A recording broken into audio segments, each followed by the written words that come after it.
दे धडक बेधडक आपल्या परिसरातील ताज्या घडामोडी, घटना, समस्या, विविध क्षेत्रातील सर्वदूर बातम्या पाहण्यासाठी लोकशक्ती लाईव्ह न्यूज चॅनलला सबस्क्राईब करा आणि नोटिफिकेशन मिळवण्यासाठी बेल आयकॉनला प्रेस करा.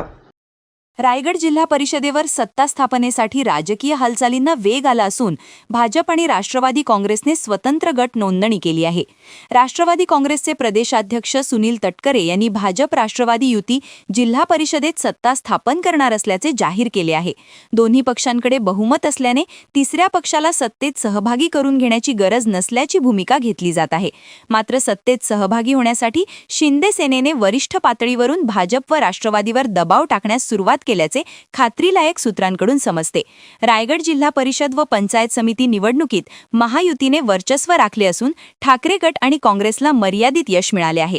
दरम्यान शिंदे सेनेला सत्तेपासून दूर ठेवण्याच्या हालचालींमुळे मंत्री भरत शेठ गोगावले आक्रमक झाले आहेत. महायुतीत एकत्र असू तर एकत्र यायला हवे, अन्यथा पुढे वेगळा विचार करू असा इशारा त्यांनी भाजप व राष्ट्रवादीला दिला आहे. या घडामोडींमुळे रायगडमधील राजकीय वातावरण तापले असून पुढील सत्ता समीकरणांकडे सर्वांचे लक्ष लागले आहे. महायुतीमध्ये जर एकत्र यायचं असेल तर सगळ्यांनी येणं गरजेचं आहे.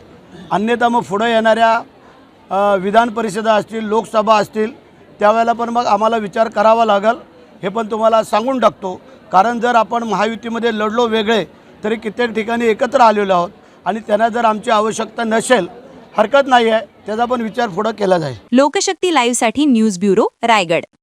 अशाच सच्चाई दर्शवणाऱ्या बातम्या पाहण्यासाठी लोकशक्ती लाईव्ह न्यूज चॅनलला लाईक करा, शेअर करा आणि सबस्क्राईब करा.